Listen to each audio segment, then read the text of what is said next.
Previous lecture में हमने Rutherford alpha particle scattering experiment के एक्सपेरिमेंटल सेटअप के बारे में बात की। हम जानते हैं वो एक्सपेरिमेंट गोल्ड फॉइल एक्सपेरिमेंट के नाम से फेमस है। आज हम गोल्ड फॉइल एक्सपेरिमेंट के एक्सपेरिमेंटल रिजल्ट यानी ऑब्जर्वेशन और उसके कंक्लूजन के बारे में बात करेंगे। गीगर और मार्शडन ने जो एक्सपेरिमेंट परफॉर्म किया उसके आधार पर एक्सपेरिमेंटल रिजल्ट का number of scattered alpha particle versus scattering angle का एक ग्राफ प्लॉट किया गया। वो ग्राफ फिगर में बताया गया है। वाई एक्सिस पर number of scattered alpha particle detected लिया जाता है और एक्स एक्सिस पर स्कैटरिंग एंगल थीटा लिया जाता है, थीटा डिग्री में लिया जाता है। सबसे पहले तो वाई एक्सिस पर नंबर ऑफ अल्फा पार्टिकल के बारे में बात कर लेते हैं। सभी बुक में ये प्लॉट दिखने को मिलता है और यहाँ हम देखते हैं कि पहले 0 है, बाद में 10, आगे 10⁻², 10⁻³ ये सभी इक्वली स्पेस्ड है। लेकिन हम देखते हैं कि 0 और 10 और आगे 10 और 10⁻² के बीच में डिस्टेंस 90 का है। 10⁻² और 10⁻³ के बीच में डिस्टेंस 900 का है। तो इसका मतलब ये हुआ कि ये ग्राफ तो इक्वली स्पेस है लेकिन number of alpha particle equally spaced नहीं है। इसलिए यहाँ एक खास बात क्लियर कर देते हैं कि ये graph number of scattered alpha particle versus scattering angle theta का है, लेकिन मैथमेटिकली ये log of number of alpha particle लिया गया है। इसलिए यह graph log of number of scattered alpha particle versus angle theta in degree में है। यह ग्राफ में सॉलिड डेटा पॉइंट्स इंडिकेट कर रहे हैं और जो सॉलिड कर्व है वो रुदरफोर्ड के थियोरेटिकल एज्यूप्शन पर बेस्ड है। रुदरफोर्ड ने एज्यूप्शन लिया था कि एटम के मोस्ट ऑफ स्पेस एम्प्टी है और उसमें छोटा सा टाइनी न्यूक्लियस है जो मैसिव है और सारा पॉजिटिव चार्ज परचेस करता है। और उसके बेज पर उसने थियोरेटिकल ग्राफ ड्रॉ किया था वो सॉलिड कर्व बता रहा है और जो डेटा पॉइंट्स है वो गीगर मार्शडन ने जो गोल्ड फॉइल एक्सपेरिमेंट परफॉर्म किया उसको दिखा रहे हैं। नाउ हम एक्सपेरिमेंटल ऑब्जर्वेशन और उसके कंक्लूजन के बारे में बात करते हैं। गीगर और मार्शडन ने जो एक्सपेरिमेंट परफॉर्म किया उसमें नियरली मिलियन के नंबर के अल्फा पार्टिकल को इंसिडेंट करवाया। तो उसमें most of alpha particle any deviation के बगैर पास इस एटम में से हो गया। तो उसका कंक्लूजन रुदरफोर्ड ने क्या निकाला कि मोस्ट ऑफ एटम की स्पेस एम्प्टी है। बाद में दूसरा ऑब्जर्वेशन ये देखने को मिला कि 1 मिलियन में सिर्फ 0.40% अल्फा पार्टिकल डेविएट होते हैं 1 डिग्री से ज़्यादा एंगल पर। तो उसका कंक्लूजन क्या निकलता है कि एटम के अंदर ऐसा कोई फोर्स का सोर्स है जो स्मॉल रहा होगा, क्योंकि वो सिर्फ ओनली 40% अल्फा पार्टिकल को डेविएट करता है। ज़्यादातर अल्फा पार्टिकल विदाउट डेविएशन पास हो जाता है, इसलिए वो सोर्स स्मॉल हो रहा होगा। बाद में एक्सपेरिमेंटल का तीसरा रिजल्ट ये था कि 8000 अल्फा पार्टिकल में सिर्फ 1 alpha particle more than 90 degree पर डेविएट होता है। तो इसका मतलब ये निकलता है कि फोर्स का जो सोर्स है वो बहुत स्ट्रॉन्ग, बहुत मैसिव एंड सो स्मॉल है।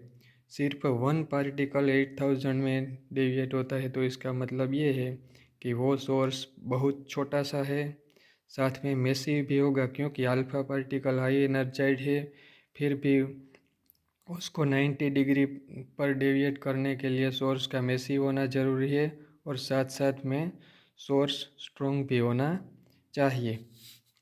और उसका अंतिम रिजल्ट ये आया कि 1 मिलियन अल्फ़ा पार्टिकल में 10⁶ अल्फ़ा पार्टिकल में nearly 1 alpha particle bounce back हो गया, यानी कि अपने पाथ को रिट्रेसिस कर गया, यानी 180 डिग्री पर डेविएट हुआ।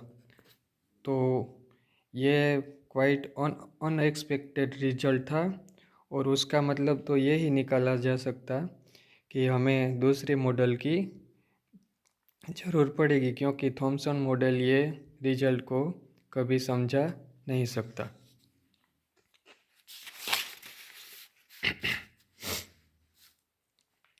सबसे पहले तो हम ये देख लेते हैं कि 1 मिलियन 10⁶ अल्फ़ा पार्टिकल में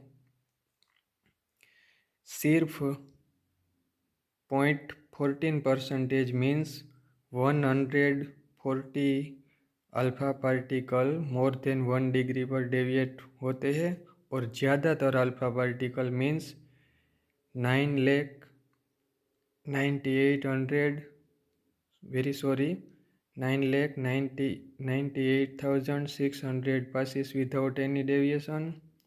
और अब बचे कि जो अल्फ़ा पार्टिकल डेविएट हुए वो है 1,400, उसमें से सिर्फ 125 डेविएट हुए मोर देन 90 डिग्री पर, और अब बचे 125 अल्फ़ा पार्टिकल, उसमें से सिर्फ एक अल्फ़ा पार्टिकल बाउंस बैक हुआ।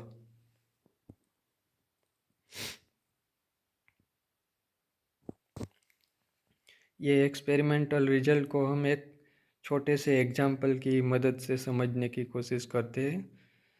समझ लो कि हमने एक एक्सपेरिमेंट किया, और वो एक्सपेरिमेंट में हमने 1 मिलियन बच्चों को सिलेक्ट किया, और सभी बच्चों की आंखों पर हमने पट्टी बांध दी ताकि वो देख न सके, और बाद में हमने सभी बच्चों को मार्च करने के लिए कहा, और एक कुछ दीवार या कुछ सस्पेंस था उसको हमने पास करने के लिए कहा। तो वो 10⁶ बच्चे थे, 1 मिलियन बच्चे, उसमें से ज़्यादातर बच्चे यानी कि 99.86 बच्चे विदाउट एनी डेविएशन पास हो गए। और बाद में हमने डिटेक्टर की जगह वो बच्चों को पूछा, तो उसने बोला कि हमने रास्ते में कुछ दिखा नहीं, लेकिन वो 1 मिलियन बच्चे में से सिर्फ 1,400 बच्चे ऐसे थे कि उसने बोला कि रास्ते में कुछ सोर्स था और हम पर फोर्स लगा रहा था, इसलिए हम डेविएट हो गए। और ये 1,400 बच्चों में से 125 बच्चे ऐसे थे कि जो मोर देन 90 डिग्री एंगल पर डेविएट हो गए, और ये 125 बच्चे ने बताया कि कोई ऐसा सोर्स था जो हम पर बहुत ज़्यादा फोर्स लगाया था, हमने बहुत सीधे चलने की कोशिश की लेकिन हम डेविएट हो गए। और ये 1 मिलियन बच्चों में से सिर्फ नियरली एक बच्चा ऐसा था, वो जो सोर्स था उसको पास ही नहीं कर पाया और वापस आ गया। और ये रिजल्ट क्वाइट अनएक्सपेक्टेड था, और वो न्यूक्लियस की डिस्कवरी की ओर ले गया। ये पहला रिजल्ट तो सिंपल था, लेकिन दूसरे रिजल्ट को हम अनएक्सपेक्टेड कह सकते हैं। और ये तीसरा जो रिजल्ट है वो हाईली अनएक्सपेक्टेड है, और ये अंतिम रिजल्ट है वो तो एक्सट्रीमली अनएक्सपेक्टेड है। और ये रिजल्ट तो ये साफ बता रहे हैं कि हमें दूसरे नए मॉडल की ज़रूरत होगी, और ये रिजल्ट ही रुदरफोर्ड की डिस्कवरी ऑफ न्यूक्लियस की ओर ले गया। विकिपीडिया में गीगर और मार्सडन ने ये एक्सपेरिमेंट के बारे में लिखा है। गीगर ने बोला कि we have been able to get some of the alpha particle backs. तो ये रिजल्ट सुनने के बाद रुदरफोर्ड ने क्या कहा? It was quite the most incredible event that has ever been happened to me in my life. It was almost as incredible as if you fired a 15-inch shell at a piece of tissue paper and it come back and hit you. उसका मतलब क्या है कि आपने 15 inch के military cell को किसी tissue paper पर स्ट्राइक किया और वो टिश्यू पेपर को पासिस करने की बजाय वापस आ गया।